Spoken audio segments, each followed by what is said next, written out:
Salut, bienvenue sur ma chaîne Détour Insolite. Moi c'est Joe, je suis vidéaste et aujourd'hui je t'emmène voyager dans le Bas-Rhin, en Alsace. Le but de cette vidéo est de vous partager des lieux insolites et bien sûr de vous dévoiler les histoires qu'elles cachent. Alors, si tu aimes la nature, que tu souhaites visiter le Bas-Rhin et que tu es fan d'aventure, cette chaîne elle est tout simplement faite pour toi.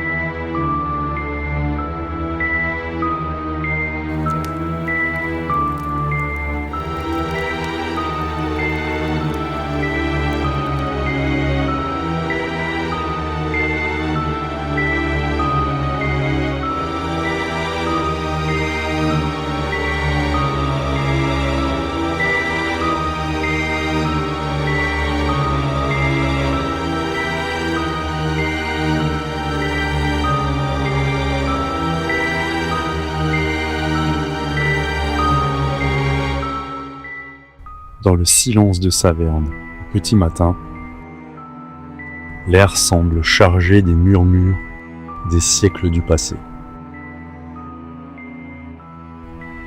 Aujourd'hui, à Halloween, les frontières entre le monde des vivants et celui des esprits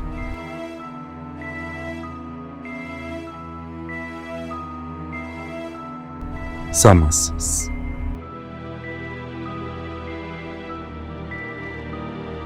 Suivez-moi dans ce voyage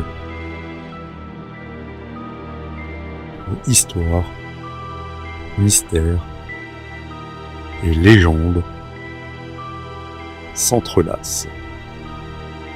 Bienvenue sur Détour Insolite, la chaîne qui vous emmène visiter des lieux mystérieux et insolites. Après quelques mois d'absence, je reviens avec une nouvelle série d'épisodes. Aujourd'hui, nous partons en visite dans le Bas-Rhin, entre vestiges celtiques, ruines médiévales et forêts hantées par les légendes d'Halloween. Halloween trouve ses racines dans la fête celtique de Samhain, il y a environ 2000 ans. Les Celtes célébraient la fin de la récolte et le début de l'hiver, période où les esprits pouvaient traverser le monde des vivants. Les feux de Samhain, les costumes et les offrandes étaient des rites destinés à protéger les villageois et à honorer les défunts. Aujourd'hui, Halloween perpétue ses traditions, mêlant histoire, superstition et célébration moderne. À Samhain, les portes entre le monde des vivants et celui des esprits s'ouvraient, permettant aux âmes de circuler et aux histoires anciennes de nous atteindre encore aujourd'hui. Il est maintenant temps de quitter le centre de Saverne pour notre premier spot, direction le Mont Saint-Michel de Saint-Jean-les-Savernes. Le point de départ classique des randonneurs, situé à environ 2 km au sud-ouest de Saverne. À cet endroit commençait jadis un ancien chemin muletier reliant la plaine d'Alsace aux hauteurs du massif vosgien.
Allez, c'est maintenant le temps de faire un petit récapitulatif sur les images que nous venons de voir. Tout commence ici, à la lisière des bois.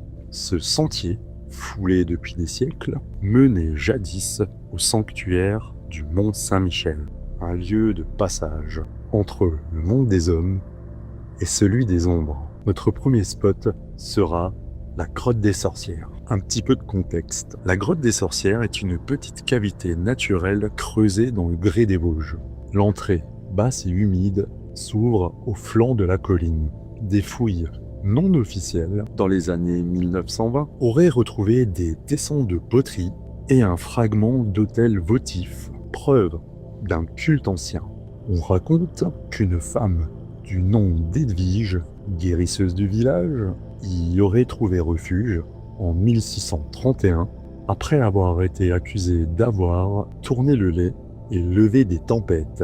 Elle aurait alors disparu dans la grotte, et depuis, chaque nuit d'équinoxe, un souffle froid s'en échapperait. Ici, les murmures ne viennent pas du vent, on dit que la grotte respire encore, et que la pierre se souvient du nom de celle qu'on a brûlée. Notre deuxième spot est la ronde des sorcières, une clairière circulaire nichée au plein centre de la forêt du Mont Saint-Michel. Selon les récits locaux, les habitants de Saverne la surnommaient Exentanzplatz, le lieu de danse des sorcières. On raconte qu'au XVIIe siècle, durant la grande chasse aux sorcières en Alsace, vers 1629-1632, plusieurs femmes de Saverne auraient été accusées de sorcellerie pour avoir dansé ici lors de la nuit de Walpurgis. Certaines sources mentionnent même des procès à Bouxwiller et Saverne où furent citées les danses interdites du Mont Saint-Michel. La ronde des sorcières. On disait qu'ici, À la tombée du jour, les flammes bleues dansaient sans feu.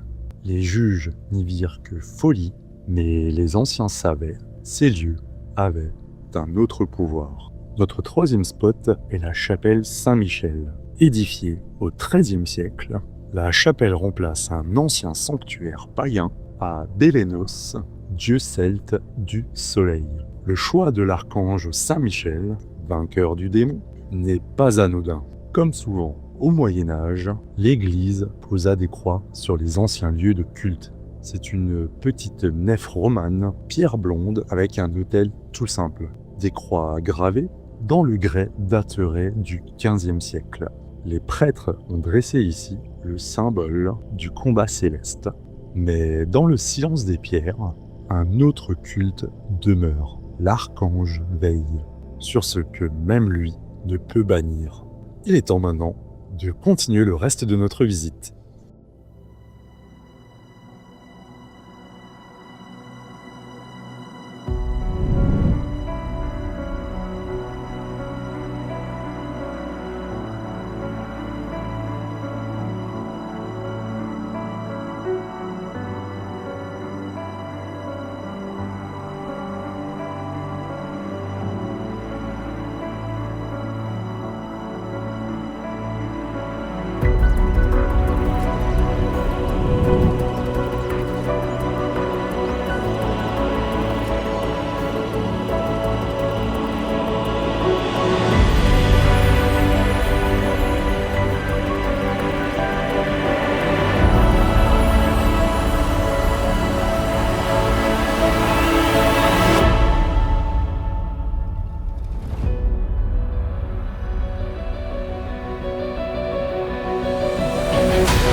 La croix de Langenthal, croix de grès du XIXe siècle, érigée sur un ancien carrefour forestier, elle marquait autrefois la limite entre Saverne et la vallée de Langenthal. Une vieille histoire raconte qu'un moine, perdu dans la forêt, aurait été guidé ici par une lueur bleue, l'âme d'une femme condamnée comme sorcière 2 siècles plus tôt. On dit que la croix ferme le cercle, que quiconque l'atteint avant la nuit sera seul. Les autres rejoindront la ronde. À cette étape du parcours, nous venons d'arriver au Wasserfallfelsen. C'est un petit escarpement de grès où s'écoule un fin filet d'eau formant une micro-cascade. Ce lieu est souvent associé à la pureté, mais aussi au passage symbolique vers un autre monde dans les traditions celtiques. L'eau séparait les vivants des morts. L'eau lave les fautes ou les dissout. Certains disaient que la cascade n'est qu'une bouche ouverte et ceux qui l'écoutent trop longtemps entendent un nom. Le leur. Autre spot que nous venons de voir, est le Plattenweg. C'est un chemin pavé datant probablement de l'époque gallo-romaine, entre le 1er et le 3e siècle après Jésus-Christ. Il reliait Saverne à l'oppidum du Mont-Saint-Michel et plus loin aux voies du plateau vosgien. Ces pierres ont vu passer les légions, puis les pèlerins, puis plus rien. On dit que marcher seul ici, c'est entendre le pas de ceux qui ne sont jamais revenus. Le rocher du Frauenberg, c'est un affleurement rocheux offrant une vue magnifique sur la plaine d'Alsace. Le nom Frauenberg viendrait de Fraune, domaine seigneurial, ou du mot Fraune, signifiant service religieux. Des fragments de céramique celte y ont été retrouvés, suggérant une ancienne zone d'observation rituelle. Ici, les druides lisaient le ciel, et quand la brume monte de la vallée, on croirait encore voir leur silhouette alignée face au vent.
la borne romaine. C'est une colonne en grès portant encore des traces d'inscriptions latines partiellement effacées. Elles sont du IIe siècle après Jésus-Christ, époque de l'empereur Antoine le Pieux. Elles servaient de repère sur la voie reliant Saverne à Dabo.